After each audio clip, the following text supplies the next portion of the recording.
Welcome back viewers. Break से पहले हम जो है बाबर आजम के ऊपर बात कर रहे थे। बाबर आजम के बारे में हम बात कर रहे थे जो उनको ड्रॉप किया गया, आया कि रेस्ट दिया गया है, ड्रॉप किया गया है। ये कुछ अहम पॉइंट्स जो है याहिया साहब ने हमें क्लियर किए और हम वैल्यूएबल एडिशन जो है प्रोग्राम ही की तौर पर अभी भी हमारे साथ ही हैं प्रोग्राम में और उनको दोबारा ज्वाइन करते हैं, उनको अगेन वेलकम करते हैं। याहिया साहब again welcome in the show. Thank you Ali, बहुत शुक्रिया। अच्छा सर, अब हम पाकिस्तान की टेस्ट मैच पे आते हैं। हमने बाबर आजम की तो बात की और वो बड़ी जरूरी भी थी बात करना। फखर जमान पे भी हमने बात की जो उनको शो कॉज नोटिस बेसिकली दिया गया। तो अब जो है हम थोड़ा सा पाकिस्तान की टेस्ट मैच पे आते हैं। तो एक डिसीजन लिया गया जिसमें जो है आपने जो है एक फास्ट बॉलर सिर्फ खिलाया है और 3 आपने जो है स्पिनर खिला दिए, जिसमें जो है जाहिद महमूद है, जिसमें साजिद खान है, जिसमें नुमान अली हैं। तो ये डिसीजन मुझे कुछ समझ नहीं आया। अब नया बॉल आप एक तो आमिर जमाल कर लेंगे, 7 नया बॉल स्पिनर डालेगा, कौन डालेगा? और ये चीज तो बड़ा आउट ऑफ द कॉन्टेक्स्ट एक चीज है कि किस तरीके से आप 3 स्पिनर्स खिला सकते हैं। जितनी भी अगर स्पिनिंग ट्रैक भी है तो चलो आप 2 स्पिनर्स खिला लें, कम से कम 2 प्रीमियम फास्ट बॉलर तो आप खिलाएं ताकि वो नया बॉल तो डालें। देखिए अली, आपके ना सवाल में आपका जवाब दिया है, ठीक है। ये देखिए, ये हम और आप हम एक आम लोग हैं ना, ठीक है। हमारा कोई हम एक प्रोग्राम कर लेते हैं और हम क्रिकेट पर थोड़ी बहुत गुफ्तगू कर लेते हैं। ये फैसले वो लोग कर रहे हैं जिनका करियर रहा है क्रिकेट, जो चीजों को समझते हैं कि बॉल गेम क्या होती है, ऑन द डे ग्राउंड में क्या होता है, विकेट कैसा बिहेव करता है, ये उन लोगों को पता है, ठीक है। अच्छा, जब वो लोग ऐसे डिसीजन लेंगे ना तो फिर हमें मौका मिलेगा उन पर तनकीद करने का। अब आपने एक फास्ट बॉलर आप कह रहे हैं ना, वो भी ऑलराउंडर है, वो स्पेशलिस्ट नहीं है, ठीक है। कोई यार आप एक आधा स्पेशलिस्ट आप रख लेते, उसामा मीर को रख लेते या मोहम्मद अली को रख लेते, कोई एक बॉलर होता जो नए बॉल के साथ यार कम से कम 4-5 ओवर तो करता। बिल्कुल ऐसा ही। अब आप मुझे ये बताइए, आपने 3 स्पेशलिस्ट स्पिनर रख ली है, चौथा आपके पास है सलमान अली यादव। पिछले मैच में साइम अय्यूब को भी स्पिनर में ना, तो आप करना क्या चाहते हैं? आप तो बिल्कुल लेट ही गए विकेट के ऊपर जाकर, ठीक है। कोई एक देखें, गेम को थोड़ा सा खूबसूरत करने के लिए अब देखें, इंग्लैंड से सीखे ना। इंग्लैंड ने 2 फास्ट बॉलर्स को रेस्ट दिया, क्रिस वोक्स को और गस एटकिंसन को। उनको रिप्लेस किसने किया? बेन स्टोक्स ने, जो कि उनके कैप्टन भी हैं, वो भी साथ बॉलिंग करेंगे यकीनन। कल की जो प्रेस कॉन्फ्रेंस उन्होंने बताया थी, और साथ उनमें आया वो लड़का, वो pots, Matthew Potts, he is very good. अच्छा, उन्होंने खिला लिया, उनके वही 2 स्पिनर है, प्राइम स्पिनर, ठीक है। हालांकि उनके पास वो लड़का तीसरा लेग स्पिनर है, रेहान अहमद। अच्छा, वो भी साथ स्क्वाड में है, तो वो चाहते तो वो भी खिला सकते थे, लेकिन नहीं। नया बॉल किसने करना है? सवाल तो ये है सर, यही तो नया बात बॉल है। के साथ अगर देखें, एक तो नया बॉल है, उसकी नेचुरल स्विंग है, और उसके बाद जब बॉल रिवर्स करना शुरू करेगा, देखें यहाँ पैचेस हैं, और जब पैचेस में बॉल लग रहा है ना, तो यकीनी तौर पे उसने रफ ज्यादा होना है। तो जब वो रफ ज्यादा होगा तो फिर आपको रिवर्सिंग के लिए कोई तो चाहिए, तो आप इसे जाहिर महमूद से रिवर्सिंग करवाएंगे आप, ठीक है। अगर आप अब एक हम मिसाल ले लेते हैं। जी जी, ये साहब आपको मेरी आवाज आ रही? उनको जी जी बिल्कुल आ रही है। जी जी जी जी, आप कंटिन्यू। ठीक है, तो अगर उनको फैंटा लग गया, देखिए हमारे पास हैरी ब्रुक नहीं है जो कहीं से भी मैच का पासा पलट देता है, उनके पास है, ठीक है। हमारे पास बेन स्टोक्स नहीं है, उनके पास है, वो कहीं भी शॉट खेल लेता है। हमारे पास Ben Duckett, Ollie Pope, Joe Root नहीं है, उनके पास सब है। जो रूट फास्ट बॉलर को स्लिप के ऊपर से उठाकर भी खेल देता है टेस्ट मैच में, when it comes to aggression, ठीक है। सो वो स्लॉग स्वीप भी कर देगा, वो पैडल स्वीप भी कर देगा, वो स्कूप भी कर देगा आपको, विकेट की जो कंडीशन होगी। सो द थिंग इज कि आपने ये डिसीजन एक ब्लंडर किया है। आपने 3 स्पिनर खिलाकर, जब आपके पास ऑलरेडी 2 पार्ट टाइमर्स की सहूलत थी, तो फिर आपने तीसरा स्पिनर क्यों खिलाया? आपको एक फास्ट बॉलर चाहिए बनते थे। अब ये अब आप दुआ करें अली, ये दुआ करें कि ये जो डिसीजन लिया है ना इन्होंने, ये इनके काम आ जाए और पाकिस्तान किसी तरीके से मैच जीत ले। एक तो विकेट वही है जिस पर आपने पहले मैच खेला, और शुक्र ये मनाना चाहिए इनको कि इनकी पहली बारी आ गई है। अच्छा। अब ये इस पे जो भी वो 250-300 जितना भी इनका मूड होगा स्कोर करने का, ये सारे मामला वहां पर होंगे। पहली बारी आई है, अब अल्टीमेटली चौथी बारी जो होगी, 4th इनिंग्स में इंग्लैंड खेलेगा और ये इसको कैपिटलाइज करने की कोशिश करेंगे। बट अगेन वही बात है कि हैरी ब्रुक है वहां पर, बेंटकेट है वहां पर, जो वो कहीं भी कुछ भी कर जाते हैं, जो रूट है। सो आप बिल्कुल ऑल आउट चले गए, आपको ऑल आउट नहीं जाना चाहिए था। वो यकीनी तौर पे आपको पढ़कर आए हैं, और मुझे ऐसी फीलिंग आ रही है कि ये फैसला पाकिस्तान के लेना पड़ जाए, बड़ा मुश्किल हो जाएगा। लास्ट टेस्ट मैच भी आप जीतने की पोजीशन में तो आ गए थे, आपने पहले इनिंग्स में जो है 500 प्लस रन कर दिए, उसके बाद पाकिस्तान को अचानक से चौथी इनिंग्स में क्या हो जाता है? क्या उनके हाथ पांव फूल जाते हैं, इनको कोई फिटनेस के मसाइल हैं? वही टीम जो 550 तक स्कोर कर रही थी पहले मैच में, पहली इनिंग्स में, और जब चौथी इनिंग्स में आती है तो बिल्कुल ही फ्लॉप शो, 200 भी मुश्किल से हो रहा है आपसे। तो ये क्या हाथ पांव फूल जाते हैं, फिटनेस के मसाइल हैं, क्या मसला है?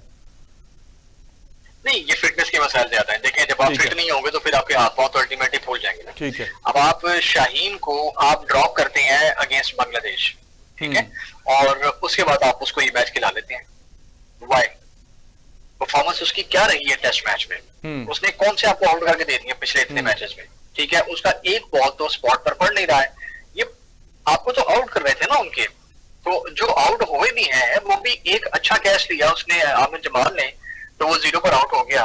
ठीक है, उसके बाद जो शाहीन ने जो दूसरी विकेट ली थी क्रॉली की, वो भी आमिर जमाल ने कैच लिया मिड विकेट पर, तो वो तो एक एक गलत शॉट को खेलकर आउट हो गई। इसमें बॉलर की कोई क्वालिटी नहीं है कि बॉलर ने बड़ा अच्छा बॉल निकाला, उसको आउटसाइड ऑफ स्टंप उसने बीट किया, वो बॉल उसका लग के अंदर आया। शाहीन में से कुछ नजर ही नहीं आ रहा है। सो मोहम्मद अली जिसने परफॉर्म किया है, आप उसको लेकर आते, आपने उसको स्क्वाड में रखा भी, लेकिन मैच नहीं दिया। अब यहाँ पर फिर वही बात आ जाती है कि यहाँ पर लॉबियां काम करती हैं कि जी इसको हमने खिलाना है, किसी तरह ये विकेट ले ले, किसी तरह अगले मैच के लिए भी कंफर्म हो जाए। ऐसा नहीं होता। अब क्रिस वोक्स प्रीमियम बॉलर है इस टूर के ऊपर इंग्लैंड का, वो क्रिस वोक्स ये वाला मैच नहीं खेल रहा, ठीक है। तो ये हमें भी सोचना चाहिए कि हमारे पास जो लॉट है फास्ट बॉलर्स की, हमजा है, अली है, दानी वगैरह लड़के हैं, जितने भी लोग खेल रहे हैं, आप इनको रोटेट करते रहें ताकि हमें एक बेहतर स्क्वाड का मौका मिले, जहां पर हमें कंडीशन शूट करती है, हम उस कंडीशन के अकॉर्डिंगली प्लेयर को साथ लेकर चले जाएं। लेकिन बदकिस्मती से हमारे यहाँ ऐसा हो नहीं रहा है। सो ये इनको इस पर आप चाहे 2 दिन मुझसे बुलवा लें इस इशू के ऊपर, ये इशू ऐसे हल होने वाले नहीं है। ठीक है, आपको करना पड़ेगा, फैसले सख्त लेने पड़ेंगे। आपको सख्त फैसले के साथ साथ ये मतलब नहीं है कि आप ऊपर से ऐसे बिल्कुल ऐसे करते हैं। रैशनल डिसीजन से मेरी मुराद है कि डिसीजन हो और रैशनल हो। अब ये 3 स्पिनर कम से कम मुझे तो समझ नहीं आते हैं, मुझे भी नहीं आता। पर दुआ ये है कि ये फैसला इनका काम कर जाए, वरना ये ऐसा बैकफायर करेगा ना अली कि आप हैरान रह जाएंगे। और शान मसूद वो भी कोशिश कर रहे हैं कि उनकी कप्तानी बच जाए। इस पे भी आ जाते हैं। क्या लगता है इंग्लैंड सीरीज के बाद मिलेगी शान मसूद को दोबारा कप्तानी, या ड्रॉप भी हो जाएंगे टीम से? नहीं, ड्रॉप तो शायद हो या ना हो, लेकिन कप्तानी जाने के चांसेस बहुत ज्यादा हैं। तो नए कैंडिडेट रिजवान नजर आते हैं आपको, या साउथ रिजवान नजर आते हैं? नहीं, वैसे साउथ शकील वाइस कैप्टन है, मेरा ख्याल वही उसी को लाएंगे, शायद ऐसा हो। बट द थिंग इज के ये वाला मैच डिसाइड कर देगा कि आया Shan Masood is going to retain और नॉट। क्योंकि अगेन मैंने वही बात की ना कि ऑल आउट जा रहे हैं, फटा विकेट वही पुराने वाला है, उसमें क्रैक पड़ेंगे तो शायद हमारे स्पिनर काम करते हैं। लेकिन अगर स्पिनर ने काम ना किया तो फिर आपको अगले जो तीसरा मैच है उसमें बहुत बड़ी और तब्दीलियां भी देखने को मिलेंगी। सो जस्ट वेट एंड सी। अच्छा, अलीम डार को जो शामिल किया गया है बेसिकली सिलेक्शन कमेटी में, तो इस पे काफी तनकीद का निशाना बनाया जा रहा है पीसीबी को। तो आपका इसके ऊपर क्या राय है, जो साफियाना तज्जिया है आपका इसके ऊपर, कि अलीम डार, क्योंकि उन्होंने एम्पायरिंग भी की हुई है डोमेस्टिक क्रिकेट में, देखा हुआ है प्लेयर्स को, शायद इसीलिए पीसीबी ने उनको जो सिलेक्शन कमेटी में शामिल किया है, तो क्या आप क्या समझते हैं ये डिसीजन ठीक था, या पाकिस्तान को बैकफायर कर जाएगा ये डिसीजन? देखें, ये इससे बुरा डिसीजन तो हो ही नहीं सकता ना। अच्छा, कि आप एक अंपायर को ले आते हैं। अच्छा, आप अंपायर की मिसाल, अब आप उसको वो धर्मासिन्हा से ना कंपेयर करने लग जाना। धर्मासिन्हा भी है, वो पॉल राइफल भी है। धर्मासिन्हा का, पॉल राइफल का, उनका एक करियर है क्रिकेट में, ठीक है। अगर उनके बोर्ड उनको सिलेक्ट करते हैं, ठीक है, कि जी आप आ जाएं, जब आप रिटायर होते हैं आईसीसी के लीड पैनल से, जब आप निकल जाते हैं बाहर, आपकी सर्विस पूरी हो जाती है, तो फिर आप आकर अपनी टीम के लिए कुछ काम करें। या वो वेंकट राघवन थे इंडियन एक अंपायर है, बहुत पुरानी बात हो जाएगी। सो अलीम डार यार एक अंपायर है, आपने उसको सिलेक्शन में ले लिया है, आप उसको कैसे जस्टिफाई करेंगे? आप ये कहते हैं ना कि हमने अपनी जो डोमेस्टिक की अंपायरिंग है हमने उसको बेहतर करने के लिए अलीम डार को एज अ मेंटोर रखा है, ठीक है। ये हमारी अंपायरिंग पर चेक एंड बैलेंस करेंगे, क्योंकि बहुत बड़ा सवालिया निशान है हमारी जो डोमेस्टिक अंपायरिंग है। इस पे बहुत सारे प्लेयर्स बात कर भी चुके हैं और बड़ी खुलकर बात हुई है, अहमद शहजाद ने भी इस पर बात की हुई है। सो आप उनको उस रोल में लेकर आते अगर आप उनको एडजस्ट ही करना था तो। अब हमारे यहाँ ये है कि प्लेयर को एडजस्ट करते हैं और बड़े अजीब तरीके से एडजस्ट कर देते हैं। अब अलीम डार को जिन्होंने सिलेक्शन कमेटी में एडजस्ट कर दिया है, ये अपनी वो क्या कहते हैं, वो सर नीचे टांगे ऊपर भी कर लेंगे ना, सर के बल खड़े हो जाएंगे तो भी इसको जस्टिफाई नहीं कर सकते हैं।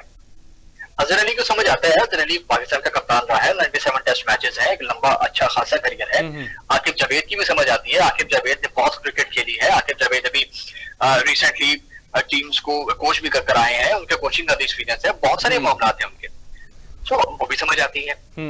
अलीम डार मुझे किसी सूरह समझ नहीं आते हैं कि अलीम डार कैसे अपना वो इनपुट दे सकते हैं सिलेक्शन कमेटी में। आई मीन हाउ, कैसे? ये आपका यकीनी तौर पे हमारे पास एनालिसिस आ गया, लेकिन आप नहीं समझते कि ये भी वजह हो सकती है, जिस तरह मैंने आपको पहले अर्ज किया है कि उन्होंने काफी डोमेस्टिक क्रिकेटर्स को देखा हुआ है खेलते हुए, और शायद उनके मेमोरी में भी हो कि कौन सा प्लेयर कैसे परफॉर्म कर रहा है। अरे देखिए, देखना और चीज होती है यार, ये कोई बात नहीं। अब हम भी देखते हैं, फिर आपको मुझे भी ले लेना फिर सिलेक्शन कमेटी में। हम नहीं देखते हैं, हम भी तो बात कर रहे हैं ना इन इश्यूज के ऊपर। कामरान गुलाम अगर ये टेस्ट मैच खेल रहा है तो कितने पापड़ मिले हैं उसने, ठीक है। इससे पहले मैं आपको एक और मिसाल देता हूँ, वो लड़का ताबिश खान था, कराची का फास्ट बॉलर, ठीक है। वो बेचारा जब बूढ़ा हो गया ना, जब उसका करियर खत्म होने वाला हो गया, फिर आपने उसको एक टेस्ट मैच खिला दिया। यार आप ये क्या मजाक करते हैं यार अपने सिस्टम के साथ, ठीक है। ये जो जाहिर बहुत खिलाया आपने, ठीक है, ये भी 40 को टच करने वाला है, बेचारा बूढ़ा हो गया ये भी यार, ठीक है। नुमान है, ठीक है, ये भी बूढ़ा हो गया, सर के बाल उसके उड़ गए। साजिद खान ने वैसे ही बाल बचाने के लिए वैसे ही सर मुंडवाया हुआ है ताकि उसको पता ना चले कि मेरे बाल गिर रहे कि नहीं गिर रहे। सो ये सारे यार, ये 35-36 प्लस के लड़के हैं भाई। यंग टैलेंट कहाँ गया आपका? आप टैलेंट हंट क्या कर रहे हैं? जो टैलेंट जिसको आप आइडेंटिफाई करना कहते हैं ना, वो लड़का 12-13 साल की उम्र में आइडेंटिफाई कर लेते हैं, जैसा आपने बाबर आजम को किया था। आपने आइडेंटिफाई किया, आपने उसको पॉलिश किया, आप उसको लेकर आए, अंडर 13, 15, 16, 19 तक लाया, आप उसको अंडर 21 आपने खिलाया उसको, फिर वो टीम में आता है। ऐसे टैलेंट आइडेंटिफाई होते हैं। शाहीन आइडेंटिफाई हुआ था, लंडी कोतल का लड़का निकलता है, वहां से वो करता है, उसका भाई चलो टेस्ट मैच खेल गया, वो रियाज अफरीदी एक मैच खेला उन्होंने। सो वो आते हैं, वो आइडेंटिफाई होते हैं, ये होता है तरीकाकार। अब आपने जो टैलेंट आइडेंटिफाई किया हुआ है सुफियान मुकीम की सूरत में या मेहरान मुमताज की सूरत में, जो यंगस्टर्स हैं जिनके अंदर ब्लड है, जिनके अंदर हौसला है कुछ कर गुजरने का, आप उनको साथ साथ इन टच करते। अगर आपने 3 स्पिनर खिलाने थे मेरे भाई, आपने अगर ये सोच ही लिया था यंगस्टर ऐड कर लेते आप, मेहरान मुमताज, मेहरान कर लेते, सुफियान कर लेते यार, शायद मेहरान नया बॉल भी कर लेते, मेहरान कर लेते, आप उसको कर लेते यार। बात वही है कि आपने, जब तक आप ये एडजस्टमेंट की पॉलिसी मेरे भाई ये खत्म नहीं ना करेंगे, तब तक कुछ नहीं हो सकता हमारे इस स्ट्रक्चर का। हम और आप बैठकर लोहा पढ़ते रहेंगे, मातम करते रहेंगे इस चीज के ऊपर, ये चीज खत्म नहीं होने वाली है। ये यूं ही चलता रहेगा। आप अब यूं कह लें कि किसी को कब्र से उठाकर भी ले आएंगे ना कि यार ये ठीक कर दो, आपने अपने दौर में बड़ी कुछ चीजें ठीक की थी, ये मेरी जान ये तब भी ठीक नहीं होगा। ये जो हाल हो चुका है, एडजस्टमेंट की पॉलिसी जब तक खत्म नहीं होगी तब तक हमारा कुछ नहीं हो सकता है। हम ऐसे ही तबाही की दास्तान सुनाते रहेंगे। अच्छा, और कामरान गुलाम पे थोड़ा सा आ जाते हैं। उन्होंने जो अभी तक टेस्ट मैच, जो पहला टेस्ट मैच खेला, अच्छे नजर आए, बॉल मिडल भी हो रहा था और पूरे कॉन्फिडेंट। एक उन्होंने जो छक्का मारा वो आगे निकल के स्पिनर को, वो भी बड़ा जबरदस्त था, कॉन्फिडेंस नजर आए। तो डोमेस्टिक का जो है उनके पास एक तजर्बा तो वसी तौर पे है, तजर्बा। बेचारे जो है बूढ़े होने के करीब आ गए हैं, 30 ईयर्स के करीब जो है पहुंच गए कामरान गुलाम। अगर इनको यही कामरान गुलाम 3-4 साल पहले यूज किया जाता तो शायद एक बड़ा नाम बन गया होता अब तक। तो ये पीसीबी को कब होश के नाखून आएंगे कि परफॉर्मर्स को जो है मौका दे, मेरिट की इज्जत किया जाए? कब तक ये चीजें सामने आएंगी? क्योंकि मेरिट का तो अभी तक कुछ समझ नहीं आ रही। मेरिट पे प्लेयर्स आते नहीं है, जिनकी थोड़ी सी हेलो हाई होती है वो टीम में आ जाते हैं। देखिए ना यार, बस ऐसे ही है ना। अब हेलो हाई की मिसाल आप साइम अयूब की ले लेना, उसने क्या खेला मुझे अब ये बताइए, क्या खेला उसने।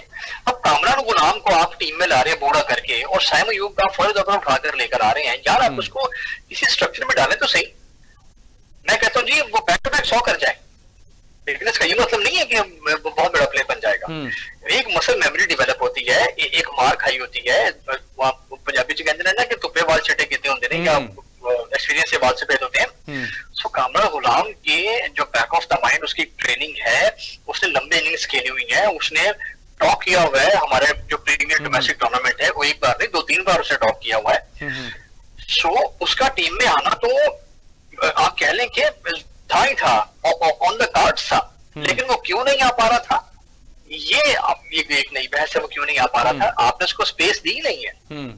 ठीक है, तो स्पेस देते हैं तो कोई आता है ना, आपने स्पेस नहीं दी है, अब स्पेस उसको मिल गई है, ऐसे ये फोर्सफुल स्पेस है, ये फोर्सफुल स्पेस है जो उसके लिए क्रिएट की गई है कि अब कामरान गुलाम को यार वो लड़का परफॉर्म भी कर रहा है, मिडिल ऑर्डर में अगर कोई नया लड़का लेकर आए तो किसको लेकर आएंगे, चलो कामरान को डाल दो यार, कामरान परफॉर्म करता हुआ है। ऐसा नहीं होना चाहिए था, आपको उसको रिस्पेक्ट देनी चाहिए थी, पहले यूज करना चाहिए था। अब अल्लाह करे कि उसके जो करियर के जो 2-3 साल बाकी हैं वो लगातार खेल जाए और शायद वो कुछ बेहतर कर जाए।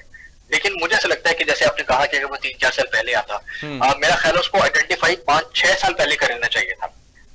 आप उसको आइडेंटिफाई किया होता आपने, जब उसने पहला टॉप किया था काजन ट्रॉफी में, उससे पहले आपने उसको आइडेंटिफाई कर लिया होता, उससे पहले नहीं, जब उसने टॉप किया था, so he should have been in the squad. अच्छा, हुरैरा पे भी थोड़ा सा हुरैरा पे भी थोड़ा सा आ जाए। हुरैरा बड़े जबरदस्त परफॉर्मर है, कंसिस्टेंट परफॉर्मर है, उन्होंने भी बड़ा परफॉर्म किया है डोमेस्टिक क्रिकेट में, लेकिन साइम अयूब को मौका दिया जा रहा है बार बार, हुरैरा को चांस नहीं दिया जा रहा। तो हुरैरा को कभी इन कभी आउट, मतलब 15 में ले लिया जाता है, फिर रिलीज कर दिया जाता है, कुछ समझ नहीं आ रही। तो आप नहीं समझते हुरैरा को भी चांस देना चाहिए प्रॉपर? यंग है, टैलेंटेड है, वो डिजर्व करता है, हुरैरा चांस डिजर्व करता है। देखिए उसने भी मारे खाई हुई हैं, उसने ट्रिपल 100 किए हुए, डबल 100 किए हुए हैं डोमेस्टिक में। ठीक है, वो जगह जगह के टूर लगा कर आया हुआ है, इमर्जिंग भी और दाएं बाएं भी। बात वही है ना, हुरैरा के पीछे लॉबी थोड़ी सी कमजोर है। ठीक है, साइम अयूब, ये जो 9 खिलाड़ियों की मीटिंग होती है, अच्छा उसमें भी शामिल हो गए। ठीक है, उसमें देखिए साइम अयूब शामिल है जनाब, उसमें वेरी यंग गाय, अभी ही जस्ट लाइक अ किड, मतलब 20-21 साल के हैं। सो आप इससे अंदाजा लगाएं कि उसके पीछे कितना बड़ा हाथ हो सकता है, जो कि नजर नहीं आ रहा हमें। ठीक है, कि वो कॉन्टिन्यूसली खेले जा रहा है, और ना उसने कोई वनडे में परफॉर्म करके दिया आपको, टेस्ट मैचेस में भी वो आ रहा है, कर रहा है। हमारी दुआ है, आप वो पाकिस्तान का जो बैज है उसके सीने पर लग गया, हमारे वो सर आंखों पे है, सर माथे पे है कि हमारा वो प्लेयर है, हमने उसको बैक करना है। लेकिन उसकी चक्कर में हुरैरा जैसे जो प्लेयर्स हैं या जो बाकी जो प्लेयर्स हैं जो मारे खा रहे हैं, जो डोमेस्टिक में अपना खून पसीना एक कर रहे हैं कि सिलेक्टर्स की हम पर नजर पड़े, वो 15 में आ तो जाते हैं लेकिन 11 में नहीं आते हैं। सो 11 में आने के लिए आपको जो टैलेंट चाहिए या जो आपको क्वालिटी चाहिए, वो शायद भी हुरैरा के पास नहीं है। अल्लाह करे कि उसकी कोई पर्ची आ जाए, उसकी भी हुरैरा की भी। सैडली ये एक सैड हकीकत है। और लास्ट क्वेश्चन ले लेते हैं, उसके बाद शो क्लोज करते हैं।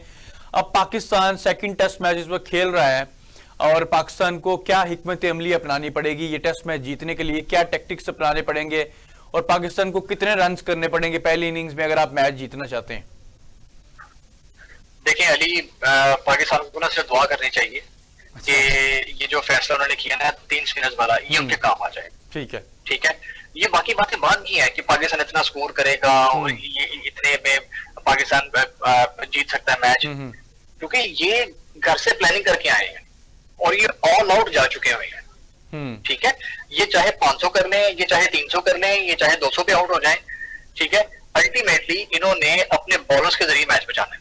ठीक है, और ये दुआ करें कि उसका पेट खराब हो जाए हैरी ब्रूक का। ठीक है, बेन स्टोक्स उसका भी कुछ ऐसा मामला हो जाए। हाँ ठीक है, सो ये बात इस मैच तक आ गई है, ये जो फैसला इनका 3 स्पिनर्स वाला आता है ना। सो अब हमें इस पर ये बजाय कि हम ये कहते हैं कि पाकिस्तान 400 कर लेगा, मैं कहता हूँ पाकिस्तान 4000 स्कोर कर ले। बट द थिंग इज कि आपने अपने फैसले को जस्टिफाई करना है, बाय हुक और बाय क्रूक, तो जोर लगाएंगे। इन शॉर्ट एक और हार है ऑन कार्ड्स। नहीं, अभी हम हार नहीं कहना चाहते। अच्छा। अभी हार हम कहेंगे भी नहीं भाई, हम क्यों कहेंगे हमारी टीम हारेगी, हम तो चाहते हैं कि वो जीते, लेकिन डिसीजन को जस्टिफाई करना है। और मेरा ख्याल ऐसा है कि क्रिकेट के जो हालात है ना, दूसरे दिन का आप खेल जब देखेंगे तो ये आपको नचाएगी विकेट। और इस विकेट पर अगर आप पहली इनिंग्स में कुछ 350 प्लस कर जाते हैं स्कोर, तो जो अपोजिशन है उसको मुश्किल पेश आ सकती है। लेकिन अगर वो काउंटर अटैक कर देते हैं और वो लीड बचा लेते हैं या वो लीड ले जाते हैं, चाहे वो 10, 20, 30 की ही क्यों ना हो, तो मैच फिर फंस जाएगा। चले, ये सूरत हाल है। ठीक है, बहुत शुक्रिया याह्या खलीक ज़ुबान साहब, आपने कीमती टाइम से जो हमारे लिए वक्त निकाला और बड़ा अच्छा लगा आपसे बात करके, आपने वैल्यूएबल एडिशन किया हमारे प्रोग्राम में। तो नाज़रीन, अब हमें प्रोग्राम की समरी की तरफ जाना है, क्लियर पॉइंट की तरफ जाना है। बाबर आजम जो है ऑफिशियली ड्रॉप किए गए हैं पाकिस्तान को कि टेस्ट जो है स्क्वाड में से, और इंग्लैंड के खिलाफ पहले टेस्ट मैच में शामिल थे, लेकिन दूसरे और तीसरे टेस्ट मैच में से जो है ड्रॉप किए गए हैं और फैंस बड़े दिल बर्दाश्ता हैं। खैर जो है मेरी इस पे एक डिफरेंट ओपिनियन भी है, क्योंकि बाबर आजम की अगर बात करें तो मुसलसल 2 साल से टेस्ट मैच में फ्लॉप शो है, और जो है अगर बात करें हम उनकी इनिंग्स की तो 18 इनिंग्स हैं, कोई 50 नहीं है उनकी, और एक प्रीमियम बैट्समैन आपके, तो उनको समहाउ रेस्ट की जरूरत थी, क्योंकि अगर वो बैठेंगे दोबारा डोमेस्टिक क्रिकेट में जाएं, वहां पे आके टॉप परफॉर्मर बने, उसके बाद दोबारा टीम में आए, तो वो एक डिफरेंट जो है फील होगी, डिफरेंट चीज होगी। क्योंकि अभी बाबर आजम रन्स नहीं कर रहे थे तो उनको थोड़ी सी ब्रेक की जरूरत थी, तो समहाउ एपीसी का डिसीजन जो है समहाउ ठीक भी हो सकता है। जो खैर बाबर आजम जो ड्रॉप किए गए हैं उस पर 50-50 ओपिनियन है, कुछ लोग कहते हैं नहीं सही वो इस डिसीजन है, कुछ लोग कहते हैं वेरी गुड डिसीजन, लेकिन स्टिल जो है बाबर आजम जो है उनको एक ब्रेक चाहिए थी क्रिकेट से, क्योंकि जो उनकी परफॉर्मेंसेज थी वो उनके मयार के मुताबिक नहीं थी, जिस पाए के वो खिलाड़ी हैं, जितने बड़े वो बैट्समैन हैं। तो लेट्स सी अब आगे बाबर आजम को साउथ अफ्रीका सीरीज का क्या बनता है, क्योंकि मेरे ख्याल से तो जाना चाहिए उनको, क्योंकि ब्रेक के बाद जो है वो उनको एक अच्छी ब्रेक मिल जाएगी, फैमिली के साथ टाइम स्पेंड करें, फिर जो है टीम का दोबारा हिस्सा बने। और ओडीआई में तो बाबर आजम को लाजमी शामिल होना चाहिए, क्योंकि उनको शॉर्टर फॉर्मेट सूट करते हैं, स्पेशली 50 ओवर क्रिकेट जो है बाबर को बड़ा सूट करता है। तो नाज़रीन जो है पाकिस्तान अपना सेकंड टेस्ट मैच जो है इंग्लैंड के खिलाफ खेल रहा है, और हम उम्मीद करते हैं कि पाकिस्तान इस टेस्ट में कुछ डिफरेंट करे। ये नहीं हम कहते कि पाकिस्तान जीते, क्योंकि पाकिस्तान से जीत जो है वैसे लग रहा है जैसे एक मायूसी की लहर आ रही है। 6 टेस्ट मैच अब ऑन ट्रॉट हारे हैं, बांग्लादेश जैसी टीम से हारे हैं, लेकिन हम स्टिल उम्मीद ये कर सकते हैं कि पाकिस्तान जो है कुछ डिफरेंट करे इस टेस्ट मैच में, और अगर जीत जाए तो क्या ही बात है। लेकिन लेट्स सी, ये तो टेस्ट मैच के बाद अब पता चलेगा कि क्या रिजल्ट्स आते हैं। 3 स्पिनर्स वाला फैसला भी कुछ समझ नहीं आ रहा है, लेकिन ये टेस्ट मैच के बाद ही हम आपको बता सकेंगे कि ये कितना मुफीद डिसीजन था, या उसके ऊपर जो थिंक टैंक बैठा था वो कितना जेन्युइन डिसीजन था, उनका कितना अपीलिंग डिसीजन रहा। तो हम पाकिस्तान टीम को अगेन, हमारे जज्बात तो पाकिस्तान के लिए वही है, we love Pakistan cricket team, we support Pakistan cricket team, and we will keep supporting Pakistan cricketing जब तक हमारी जान में जान है। और हम जो है पाकिस्तान टीम को वार्म विशेस देते हैं, गुड लक कहते हैं, और हमें अब अपना यहाँ पे प्रोग्राम इख्तिताम करना है। हम नए प्रोग्राम में नए गेस्ट के साथ दोबारा आपकी खिदमत में हाजिर होंगे। तब तक के लिए अपने मेज़बान अली अजवद को दीजिए इजाज़त। अल्लाह हाफिज़। पाकिस्तान जिंदाबाद।